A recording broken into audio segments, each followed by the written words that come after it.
Hi, everybody. It's Mike from Here the Watchmen. And you know what? Today, I'm not going to talk about the upcoming workshop in Long Island, New York. Just go to hearthewatchman.com. Check it out. Uh, Pre order your DVD set.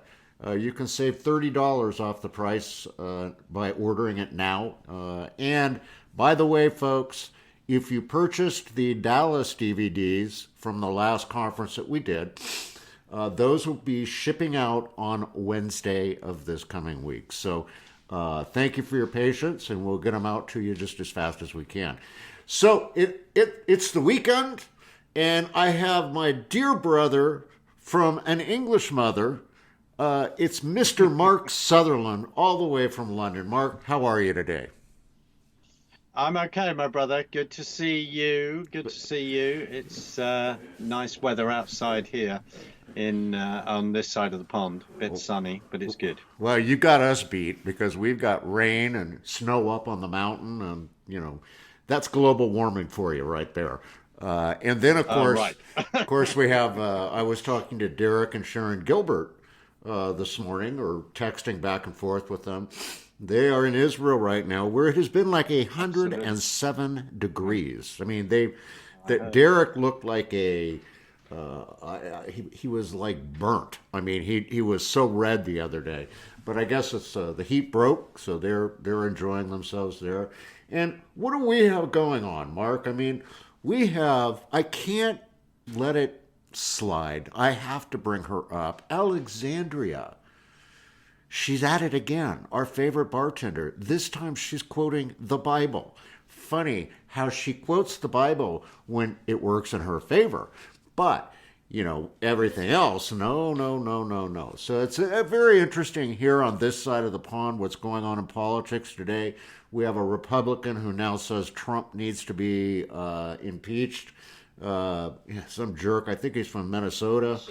It's amazing Yes, what's yes. going on. It's just Mm. American politics today, Mark. If you want to talk about a swamp, I mean, American Mm. politics is the swamp. It's just disgusting. But you know what I want to ask you about today, because I keep reading about it, and I'm looking at a story right now. The woman that resides on Downing Street. Mm. What is going Mm. on with her? I mean, she says, or at least the mainstream media here in the States says that she said that she is going to give the British people her exit plan and when she will leave office. What is going on over there? Are you really going to get rid of her finally, or is this another Brexit thing? Well, yeah, I mean, again, let's get straight into it, my brother. So the woman that in number 10, as we say, in Downing Street, well, she's giving us her Brexit exit. Now, listening to various comments that are online, especially from a wonderful report called Duran, there was a wonderful interview where someone laid out the fact that on the 1st or 2nd of June, I think it may be the 1st of June, she will be coming to Parliament for the one, two, three, fourth time, my brother, with a Brexit deal. Fourth time when this vacuous Brexit deal that leaves us, as Vosted said in that wonderful documentary by the BBC in part one, Storyville, behind the scenes by a Belgium journalist cameraman, where he says, "At last, we've got them. They are now a colony of us." And we will, her deal will make us to be a colony. We will still be paying money in. We still have to obey all their laws. I find it absolutely fascinating that as soon as I mention Bostad or anything like that, including the BBC, your dog starts barking. It must be one of the most sensible dogs in the whole of the United States of America. Our So dogs I love don't that like dog. Theresa May. Brilliant. No, they don't. So this is brilliant. I'll tell you, they have excellent, excellent taste. So they're profoundly discerning dogs. Maybe you even need to take them to Long Island with you. So anyway, but back to it is the fact that she's going to bring this deal. And she said she's got a new deal that means that MPs are going to vote for it, blah, blah, blah. Well, negotiations with Jeremy Corbyn, the Trotskyist loving leader of the opposition party, the man that, writes letters bestowing the support of Hamas and putting Israel down and all the rest, which he's done for a number of years. Hamas, Hezbollah, let's just say it. This is the kind of thing that we're dealing with. Let's just say this from the outset, that our politics, we are in a very, very serious situation. We have someone in number 10 that's a socialist, as far as I'm concerned, in a blue coat. And in regard to opposition, we have a bunch of communists waiting to get in, like Mr. O'Donnell, etc. So that's what we have going on. This is profoundly serious. So the Brexit exit, she will then bring the deal on the 1st of June. And the whole idea of that, in her belief, is to nullify completely the European elections that are happening this Thursday. In 4 days' time, we will go to the polls, costing anywhere between 100 million and 150 million pound. That's a friend of mine was telling me that it could be up to that, of taxpayers' money that, frankly, we can ill afford. And she just thinks that that's perfectly okay.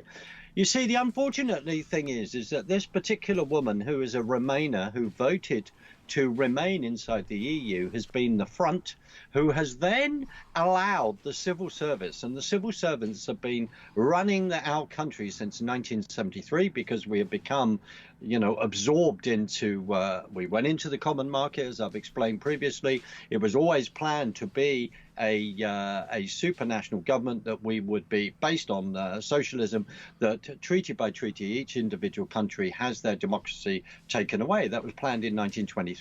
And the key thing is, in 1973, that was never explained to the people. So what happens is, like now, and I'll just slightly digress, when people are told over here by the supposed good and the people living in the little elitist bubble, maybe in various parts of Islington, etc., that they are actually, and those people in the know will understand my little swipe there, the champagne socialists, basically. That is what we're talking about. Well, they are then told, oh, all those people that voted out, I was going to say, all those people voted out, you didn't know what you were talking about. Well, they did know what they were talking about, Mike. So that's the deal that's coming forward. And while we're talking about our favourite bartender, Alexander Occasional, Vortex, as we like to call her in one sense, this is a leaflet that came through my door from the Green Party. Oh, the Green Party. Nice. So there is a theme here. You've got Alexander on your side. We've got the Green Party over here. So I would just like to read something. I'd like to read something here from something that's come through my door on behalf of the Green Party. Now, just quickly, before I say this, a wonderful, wonderful, wonderful Australian reporter on a program called The Outsider on Sky News, he was talking about the fact that Scott Morrison has just won the Australian election, which is an absolute miracle again. He is going in, the coalition is going in, and he described climate change as socialism in drag. What a fantastic comment. What a fantastic comment. It sums it up. We need to get that on a t-shirt, period. So, climate change, socialism in drag. For me to say that doesn't go down very well with loads and loads of people, including a bunch of Christians who have totally swallowed that. Let's just say it how it is. So, vote for real change is what this particular pamphlet says. Vote for real change. Our political system is broken. It has failed to fix the inequality and insecurity that fueled the Brexit vote. No. We must listen to the reasons people voted to leave and heal divisions. We must end the current political chaos. Vote Green for real change. No, love. Basically, what happened is that we voted to leave, 17,410,752 people, with a majority of over 1 million, voted in a democratic vote to actually leave. Do I have to say this any clearer, any other way? Yes, I'm ranting. Yes, this gets me fired up. You don't put leaflets through people's doors saying, basically, we're not going to represent you. We're not going to respect the fact that there was a democratic decision. We're not going to see Brexit through. And Brexit means leaving the customs union, leaving the single market, leaving without a deal. That's what people voted for, not creating a deal that creates, a wonderful life for a bunch of lovies who are living then in a bubble, who have no context of the real world and seem to have taken democracy and gone to the local crapper and flashed it. It's as simple as that. I cannot say it in any other words. That's the truth of it. That's why many people up and down this country are disgusted that we're even having this election. So my prayer is, I'm not saying he's perfect, but the fact is that next Thursday, I just pray that it's a landslide. In regard to the Brexit Party, it is a utter landslide, and it will be a second referendum without it being an official second referendum. And then politics is going to get even more interesting. Mrs. May has to go, and she should go. Frankly, she should go now. But the reason why she's not going is because she knows that if she goes, her deal doesn't go through, we will be sitting there till October the 31st. I don't see why we should. Halloween Day, which is the official day. They've then pushed it back without really sort of constitutional approval from the 29th of March to the 31st of October. And she knows if anyone comes in, if someone like Boris Johnson, for argument's sake, come in, it'll be ripping up all of that, and we will leave the EU, as we've voted for, without a deal. I don't think I can explain it in any other terms. I know I'm dumbfounded, Mark. I really am. I mean, all of us are. I mean, how many times can you guys vote on the same subject? I mean, you vote, everybody casts their ballot, you counted them, the results are in, and then what? Now, let's vote again. Let's do it again. What happens? What happens to your country after Theresa May? Who's next? The bottom line is that this is what is happening when you are behaving like a banana republic. And we are behaving like a banana republic. You have exactly the same on your side of the pond. Your side of the pond voted 65 million Americans in the middle, in the flyover states, which is the massive biggest insult that you can give, as far as I'm concerned, to America, saying that Los Angeles, of course, culturally is trying to influence everything, and then everything is handled in New York and Washington, D.C.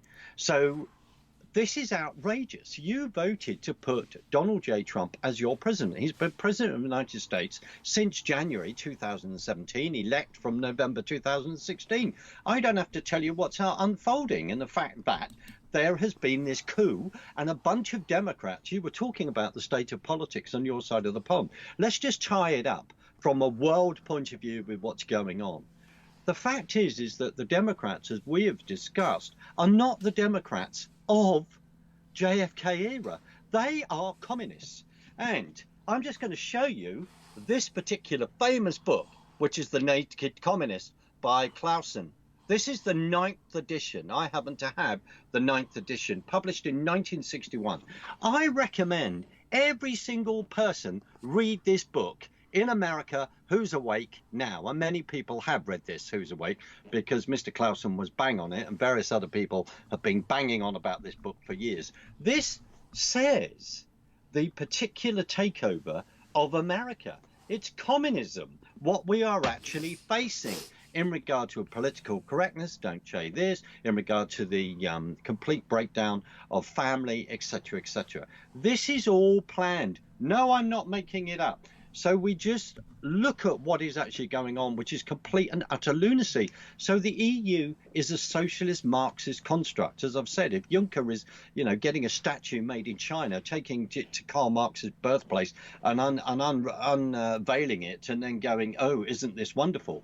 We have just seen, we need to do a big shout out to one or two people that listen to us in Australia, right? So yesterday, Scott Morrison amazing miracle, hallelujah, has been voted back in to be Prime Minister of Australia.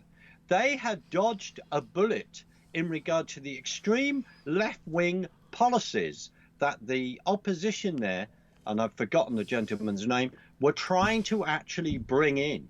Now, I've already seen a message this morning, and that's why, and I'll just give a shout out to Janice. Thank you for forwarding that program to me, which I've thoroughly enjoyed watching, and I've posted. But the key thing is about the fact that Christians out there have been praying for their nation. They know the fight that has been going on and the fight that we are all in. This is a global battle. The left have been at this for a long time. And with our referendum to leave the EU and with the election of Donald J. Trump, it's all come out in the open. All gloves are off. We know who we're dealing with. We are now dealing with people that have totally and utterly swallowed into the Marxist construct of saying that the state owes me a living, the state will look after me, and have decided to then push individuality and liberty to one side. On your side of the pond, they've forgotten what, sadly, as we've constantly said, that civics is not taught enough in your schools, and it needs to be taught enough in your schools in regard to the history. We over here at the moment, by joining the EU and then voting to leave, have just seen, and you've asked it, what's going to happen?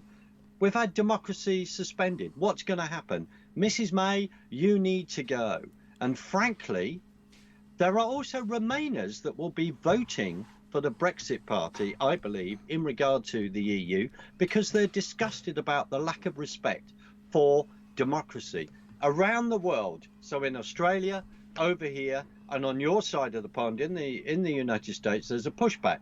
What we need to see, as God willing, is a pushback in Canada. So we give a shout out to Audrey and Brian there, etc., in regard to Canada, in regard to getting rid of Trudeau. You know, that's the other thing that we need to be praying for. We've discussed the fact that the enemy during the 20th century has been in it for the long game, since the formation of central banks, of the Federal Reserve. The reason why there's such an attack on your nation is because of what it actually stands for in regard to freedom and liberty and happiness. And the fact that it stands for the fact that we would sit here and say that capitalism has lifted more people out of poverty, right? Now, this is why, and if America goes down, then the whole of Western civilization goes down, and it's being attacked in various different ways. And also, the President of the United States has always been seen as the leader of the free world. And I find it rather ironic, isn't it, under the 44th president, Barack Hussein Obama, when we were leading up to our referendum to leave the EU, and he turns around and says, well, if you vote to leave the EU, you will go to the back of the queue. Well, I thanked him very much for that comment, because what he did was to galvanize even more people to vote to actually leave. So thank you very much for America for sending him over to Europe at that point, because he certainly did us a favor, not the favor that he wanted, because it profoundly backfired. Well, we were hoping you'd keep him. I mean, we were hoping you'd just keep him over there. I mean, actually, you know. So the vote is Thursday, right? That's this coming Thursday. And then when will we find out the results? And will Theresa May pay attention to the results this time? Well, the bottom line is, as just saying earlier, saying earlier that actually she would want to forget about the results, I'm sure. The results come out on Sunday. So it happens on the 23rd of May, and then the results come out on the Sunday. But I'm sure that she will want to forget those, because it could be an utter bloodbath where the Conservatives are concerned. As we mentioned on Wednesday, that in Conservative Central Office in London, a friend of mine was in there and just said that, you know, there doesn't seem to be any sort of campaign as such, even though they've sent various leaflets out. And as we mentioned, my dear friend Sue then said, not in my name, bloody blah. No, you know, I want Brexit, and posted it back without a stamp. the key thing is that there will be a bloodbath, and she is then hoping to push her deal again on the 1st of June. If there is a bloodbath, then that has an even bigger ramifications for her personally. She's already, as I said on Wednesday, there was a tweet, there's a rumor about the fact that, within 10 days from last Wednesday, she'd be coming. It's getting very quick. There is a rumor that people are preparing for her exit and all this kind of thing. She will not be able to get her deal through. So you can ask and say, what is the point of her even trying to bring it? Well, maybe that's because her puppet masters are pulling the string and she must obey, and off she goes. Otherwise, she won't be able to have, a wonderful life afterwards. Who knows? Mike, the results come out Sunday, because remember, these elections are going across the whole of the 26 members of the European Union. So it's going to be quite an interesting day on Sunday, and then particularly on Monday, on how this is going to play out. But what is also interesting, at the same time, there is suppression in regard to people are not talking about the court case that is going on over the fact that we have actually left the EU officially on the 29th of March. They're not talking about that. The elites, the establishment, are freaking out because, again, people are expressing their democratic right. They are very, very angry up and down this country. And what's very interesting, this isn't a sort of political party broadcast on behalf of the Brexit Party, is just looking at what is actually going on, because suddenly traditional political parties following barriers are breaking down. People are coming together across political spectrum because they're realizing that their democracy of this country has been suspended, and that they voted for something. As Cameron gave us that referendum, he voted for something that said, we'll ask the people to vote to leave. They leave, I respect that, but they had not respect that. There is no doubt about it, since 2017, with the goings on of the civil service, etc., that they were never, ever, ever going to respect that, even though all the preparations were beginning very, very much so in regard to us leaving. There would be no problem. And as I said on Wednesday, Mark Sedwell, that top civil service servant who thinks he's basically the prime minister, just cancelled all of those plans that have been put in place. So finally, for next Thursday, this coming Thursday, I believe, again, is another massive line in the sand. This is it. What Brexiteers, people that voted to leave, need to come out in their millions, the 17.4 and growing number, need to come out and make sure that they cast their vote, Mike.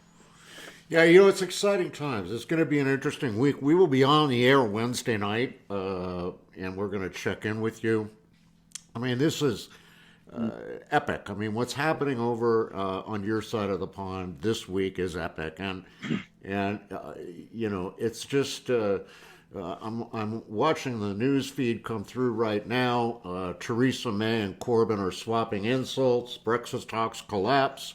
PM blames Labour's second referendum split, but he won't say she won't be PM for much longer. I mean, the news that's coming out of that side of the pond is it's changing minute to minute. And we're going to be here Wednesday night on the eve of your election, and then we'll be back again next Saturday to take a look at what happened and see where you go from there. Where does Theresa May go? Not here. She can't come here. She's yours. You got to keep her. So, she doesn't get to come over here. So anyway, that's going to wrap it up, folks, for us today on the Watchmen's Report. Mike and Mark on the weekend. Mark, thanks so much for taking time to shed light on what's happening in your political arena. It's very kind of you, Mike. Good to be with you. And I look forward to seeing you on Wednesday night, because we need to discuss some very serious free speech issues that are going on. Amen. So Wednesday night will be a good time to do it. Amen. We'll see it. We'll see you again on Wednesday. Until then, we're praying for you guys over there. Hang in there. And remember, folks, as we always say here on the Watchman's Report, there's nothing you can't do with Jesus in your heart, except nothing at all. Get out there, activate your faith, be a part of the solution and not the problem. God bless everybody. We'll see you Wednesday on the Watchman's Report.